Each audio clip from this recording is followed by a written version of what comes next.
పాలకొల్లు నుంచి ఒక పాస్టర్ గారు వచ్చాడు. అయ్యా, మా చర్చికి వచ్చే ఒక అబ్బాయి ఎలక్ట్రికల్ డిపార్ట్మెంట్ ఇంజనీర్గా పనిచేస్తాడు. నెలకొచ్చి 1.5 లక్షలు సంపాదిస్తాడు. కన్న తల్లిదండ్రులకు 1,000 రూపాయలు కూడా పంపించడం.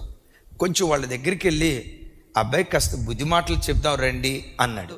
నేను రానంటే మొత్తానికి బతిమలాడి తీసుకుని వెళ్ళాడు. వాళ్ళ ఇంటికి వెళ్ళటంతో దరిదాపుగా 3 కోట్ల రూపాయల ఇల్లు, చాలా విలాసవంతమైన ఇల్లు. ఆ ఇంట్లో అడుగు పెట్టడంతో 2 బొచ్చుకొక్క పిల్లలు వచ్చి, ఈలోపు ఆ ఇంజనీర్ గారు అబ్బాయి వచ్చి అంటాడు, మా డాడీ నెలకొచ్చి ఒక్కొక్క దానికి 6,000 12,000 రూపాయలు ఖర్చు పెడతాం అంకుల్. కుక్క పిల్లలకి 12,000 ఖర్చు పెట్టాడు. కన్న తల్లిదండ్రులకు 1,000 రూపాయలు పంపించాడంట. ఎంత పుణ్యాత్ముడో చూడు. విచిత్రం తెలుసా, క్రైస్తవుడే. ఇక ఇంజనీర్ గారు వచ్చాడు, పాస్టర్ గారు పక్కన కూర్చున్నాడు. వెంటనే పాస్టర్ గారు అన్నాడు, రే, కుక్క పిల్లలకి 12,000 రూపాయలు పెడుతున్నావు, కన్న తల్లిదండ్రులకు 1,000 రూపాయలు ఇవ్వడానికి నీకు చేయి రావట్లేదా అని బుద్ధి మాటలు చెప్తున్నాడు. కిచెన్లో నుంచి ఇంజనీర్ గారు భార్య అంటుంది, పాస్టర్ గారు వచ్చారని వంట చేస్తుంది. ఎప్పుడైతే ఈ మాట ఏందో ఆ రుబ్బుతున్న పప్పు గుత్తి తీసుకొని గద పట్టుకొని వచ్చినట్టు వచ్చింది.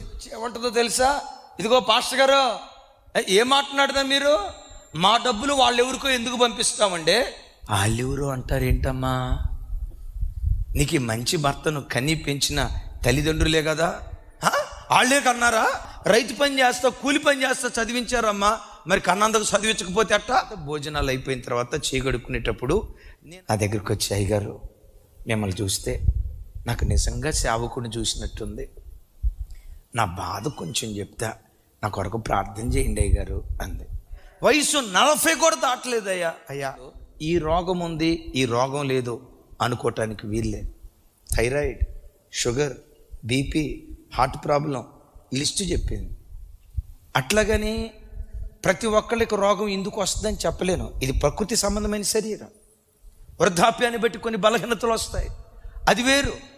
దేవుడు నాకు మంచి ఆరోగ్యం ఇచ్చేటట్టు ప్రార్థన చేయండి అయ్యా, కానీ ప్రార్థనతో పాటు ఇంకొక ట్యాబ్లెట్ ఇస్తానమ్మా, ఆ ట్యాబ్లెట్ కనుక వేసుకుంటే ఒకవేళ దేవుడు కనికరిస్తాడేమో.